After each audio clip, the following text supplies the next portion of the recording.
បាទសួស្តីបងអូនអើយមកជួបគ្នាទៀតហើយបងអូនអើយមកជួបអាសត្វមួយនេះបាទសត្វនេះគឺថាវាជើងខ្លីដៃខ្លីទេបងអូនមានកតុយទៀតបងប្អូនបាទវាមិនសមវារត់លឿនអញ្ចឹងសោះបងអូនបាទ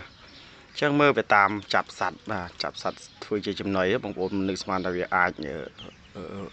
វារត់តាមទិសអាសត្វនឹងសោះបាទបងអូនអើយមើលវាលេបនោះបងប្អូនសត្វប៉ុណ្ណាណៃវាលេបមាត់វាមិនតប់មិនធំម៉ាទេមាត់វាតូចជាងសត្វហ្នឹងទេតែវាចេះហាបានលេបបានរួចបងប្អូនហើយលេបតើនឹងលេបទាំងមីសលេបទាំងរោមលេបទាំងអាចលេបទាំងនោមហ្នឹងបងប្អូនអើយនឹងវាទៅបេអាចបេនោមនៅក្នុងពោះយ៉ាងម៉េចយ៉ាងណាទេបងប្អូនបាទបើស្អីយើងជាមនុស្សញ៉ាំរបស់ទាំង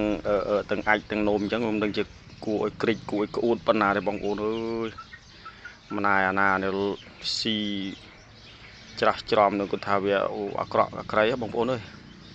បើស្អីយើងដើរជួបតាមផ្លូវហើយនឹងមិនទេនេះបងប្អូនបាទគួរឲ្យ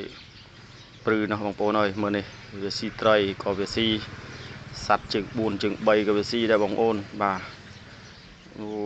បាទមិននឹកស្មានថាវាចេះតែមានអាសត្វចឹងចេះតែមានមកនៅលើលោបងប្អូនហើយវាប្រហែលជាកើតយូរហើយបងប្អូនអើយប្រហែលជារាប់រយឆ្នាំរាប់ពាន់ឆ្នាំពីដើមមកបងប្អូនអើយហ្នឹងហើយវាអត់ផុតពូជទេបងប្អូនដោយសារតែវាគេហៅថាវាមានភាពខ្លាំងក្នុងការរស់ស៊ី